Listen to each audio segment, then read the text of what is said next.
This is Lisa from Mobile Tech Review, and this is the kind of video I kind of like to do, where things actually seem to really leap forward in technology, and this is the M1 24-inch iMac, well, from the Apple, right? So as you can see, the thing is very colorful, so they're going back to that sort of thing with the iMacs. Some of you have strong feelings about this. I'm not going to overly focus on the aesthetics of it. I personally think it looks rather fetching. You have a variety of colors that you can choose from, a little paler on the front, more vibrant or saturated on the back, and the keyboard matches to, even the cables match in color to the front face of this Mac. Obviously there's no Apple logo on the chin anymore. Obviously there is still a chin. This is where the computer brains are over here. The motherboard runs here, so it allows them to make it incredibly thin, like 11 millimeters thick, okay? So if they put it behind the screen, they'd have to make it thicker, so just leave the traditional chin here. It has a white bezel border, no kidding. So some people feel strongly about that. I'm okay with it, you know, as long as it's either black or white, neutral, for when I'm doing photo editing or artwork or anything like that. I'm okay. I think it goes with the look of the machine. So that's as much as I'm going to talk about the aesthetics of what I think is a very attractive machine. Clearly, if you put this on something like a white desk, like a desk I'm going to show you now, it really literally looks great. It shines. And now a shout out to our sponsor, FlexiSpot, and their Comhar all-in-one standing desk, which means it's a motorized desk and go from 28.3 inches all the way up to almost 4 feet in height. It's very solidly built in steel frame construction. It's also really easy to put together. There's just 3 steps, and yes, you get an Allen key in the box to do it, with sturdy tops. So you can get it with black or with white, and there's also glass top versions in black and white and a wood finish too. It has 4 savable presets on the front. Of course, you're up and you're down. That tells you what height you've set it to. It even has a lock button, child-proof, you know, that sort of thing. And it has collision detection, so you don't accidentally crush something on the way down or damage the desk in some sort of way. And there are also USB ports on this. It has 2 USB-A, 1 USB-C. They're all 19 watts, so you can charge your phones, tablets, and other devices. And something that I like to see, we haven't seen so much in standing desks, is there's a drawer. And now back to our video. It starts at $12.99, which for Apple products sounds, relatively speaking, affordable. For that, you get the M1. It's the same M1 that we saw in the 13-inch MacBook Air we reviewed, the 13-inch MacBook Pro, the iPad Pro 12.9 for 2021. It's a little mind-boggling, right? And of course, the Mac Mini as well. And you have the 7 or 8 core GPU option. So it's an 8-core CPU and 7 or 8 core, just like with the MacBook Pro and the MacBook Air. So the $12.99 one is the one with the 8-core CPU, because they're all 8 cores, and the 7-core GPU. You want to spend a couple $100 more, you get the 8-core GPU as well. Given the way it gets bundled with some other upgrades, I think it's kind of worth it. It's up to you as to what you're going to do with it. For people who are just buying this for Word, Excel, Zoom calls, and all that sort of thing, you don't need to upgrade, you know, any of that stuff. But for those of you who are going to be doing Photoshop or Final Cut Pro or iMovie on this, or anything else demanding a little bit of gaming, then it certainly makes sense. We have the $18.99 configuration, which to me is the kind of the sweet spot of a power user's machine without going into 27-inch iMac territory and beyond. Much more expensive and potentially more powerful, at least graphically speaking. It gets complicated as to whether it really is in terms of CPU. And so this one has 512 gig SSD inside. Well, it's really part of the unified system on chip where the RAM and the storage are all in one big chip here. And it has 16 gigs of unified memory. The base models have 8 gigs. I know that some of you get you have long arguments with each other about whether you need 8 or 16 gigs, and I've even done a video on that. Again, if you're a home user just doing Office, streaming your videos and doing Zoom, 8 is fine. If you want something future-proof, get 16. If you are going to be doing a lot of Photoshop or multitasking in Photoshop and then boom to Lightroom, or you are using Final Cut or iMovie, or you are planning a lot of multitasking in any old sort of way, well, then even given the fact that the M1 manages memory so incredibly well, I would still go with 16. And that's the max you can get. The display on this is assuredly lovely. Now, this is the entry-level iMac, so don't think you're going to get a giant mini LED display or something like that here, but this is a 4.5K resolution, 16:9 aspect ratio, IPS, full P3 gamut coverage display. Apple claims it's 500 nits. We measured it at almost that, 477. And honestly, for indoor use, this is not something that you pick up and you carry with you outdoors, though it's pretty light, and taking it from room to room is just not a problem anymore. Around under 10 pounds, which is 4.5 kilograms. But anyway, this is a very sharp, very crispy looking display, and also very colorful, and typical of Macs. It's quite color accurate as well. So for those of you who are looking at this to do photo and video editing where color accuracy is some importance, yeah.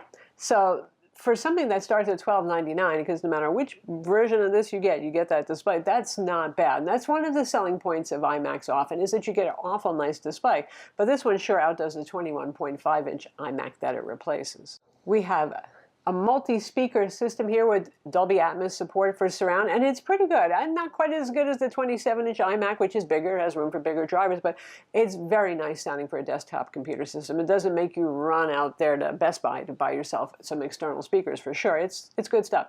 And you have 3 mics, which is supposed to help for better Zoom call quality. You get the idea. And there's a full HD FaceTime camera up front as well, so a little bit higher resolution, thankfully, because Apple is kind of, I've been surprised that they haven't been upping resolutions sooner on their cameras. For storage, you can go all the way up to 2 terabytes for your SSD if you want, but Apple charges crazy prices. But in this case, you can't upgrade this, so you kind of are, well, stuck with whatever they want to do. Happily, there are ports on the back, though, so you can connect external storage. And here's where it gets interesting. If you get that base model, you get half as many ports as if you buy anything that isn't the very base model. It has 2 Thunderbolt 3 ports, which are also USB-C 4.0, and that's it on the base model. So for our model, which is moving up from that, you have an additional 2 USB-C 3.0 ports. So it's dongle life, yes, but given the fact that this is a desktop, connecting a dock to it or any kind of hub isn't so much of a big deal. It doesn't bother me quite as much. There is a headphone jack, and it's right on the side here. Some people are bothered by this. I think it's kind of brilliant, because with the old iMacs, reaching behind and trying to feel where that jack is was just never any fun. At least this is pretty accessible. And I've connected everything from PlayStation 4 controllers using the USB cable to Thunderbolt 3 drives to this, to a Thunderbolt dock, to everything. Wacom Cintiq, which works just great with this. It's Wacom Cintiq Pro 16 that I've been using with this. All works fine, not a problem. By the way, with the Cintiq, I had to connect it to the Thunderbolt port and not the USB-C port, even though the Cintiq is only USB-C for whatever reason, so give it a try if you have any difficulties of that sort. And the power connector is always back here like Apple's always done, but it's sort of mag-safe. It's magnetic, but boy, it's not going to come off easily. In fact, you know, it takes a yank and you kind of feel a little like I shouldn't be doing this. You grab it a little over here, you twist it some. It's not exactly mag-safe, but it's magnetically connected. And speaking of Apple's infamous upsells, if you want Ethernet, you can have Ethernet. It's in the power adapter, which is like a 142-watt adapter, not too much gianter than a 16-inch MacBook Pro charger. So that's, you know, $30 extra if you get the base model. If you go with the more expensive models, you get the Ethernet. I know some of you don't even need Ethernet, but it's something to keep in mind. Also, the keyboard is a little bit of an upsell too. No, you do get a keyboard no matter what. Don't worry about that. And it will color match the Mac that you bought. But if you want the Touch ID, and believe me, you want the Touch ID, it really makes life so much simpler when using your Mac.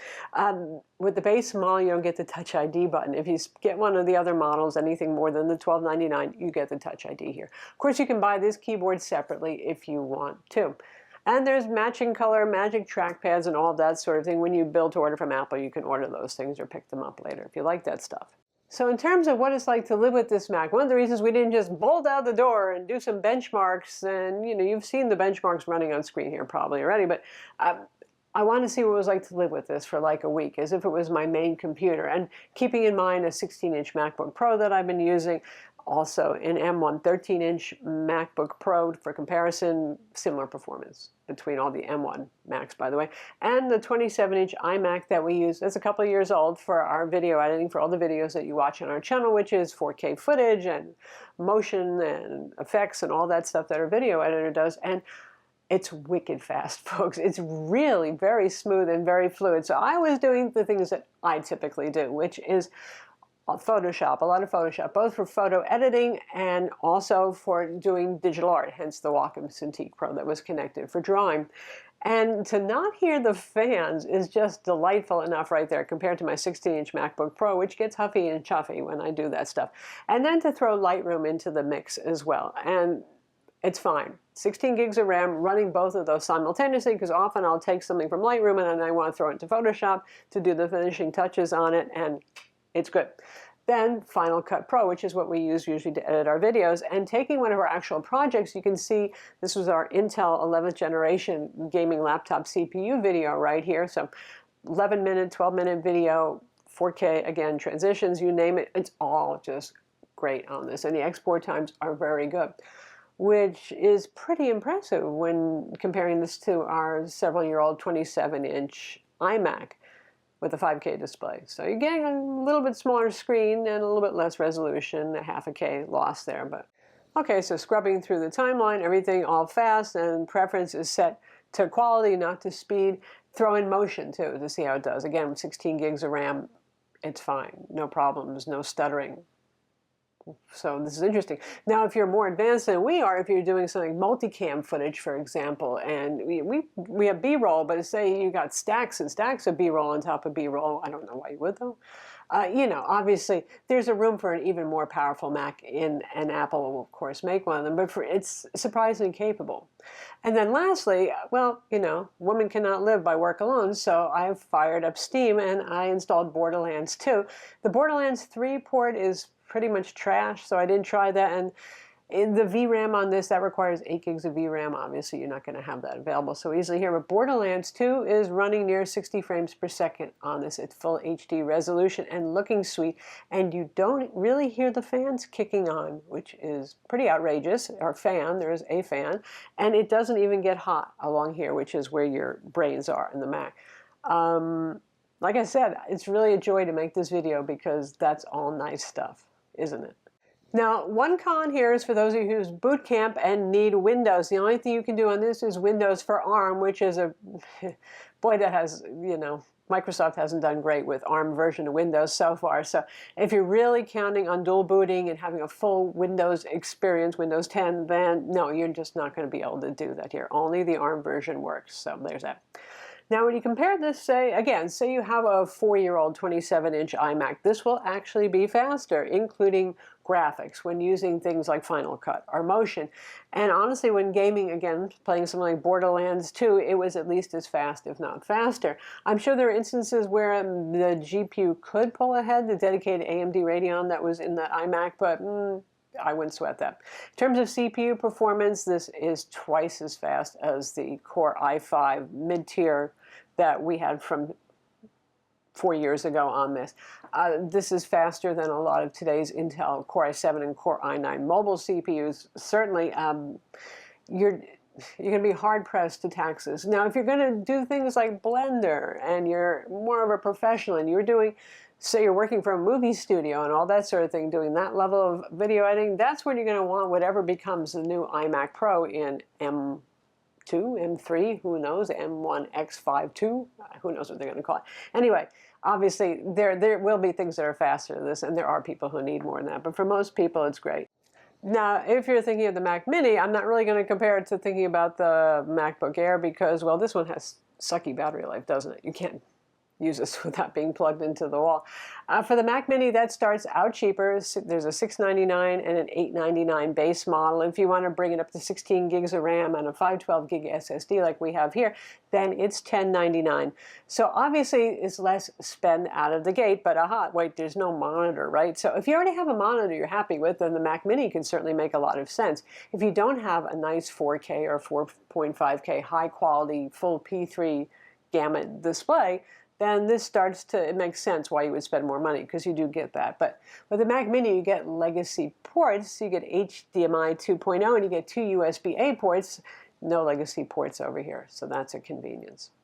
With the Mac Mini, you don't even get the keyboard and mouse. I mean, those are not a huge amount. Well, then at Apple prices, that's not insignificant. Actually, you have to throw that back in there. So there are some reasons why this costs more. But in the end, I think it comes down to what do you want this built-in display. You're going to get the same M1 horsepower either way on this, and the same storage and the same RAM options. So there you have it. That is the 24-inch iMac with the M1 CPU inside, Apple Silicon. And it's a great machine if you're looking for a desktop that's super thin, super light, super attractive, has a stunning display, is very fast. You'll just almost never hear the fan.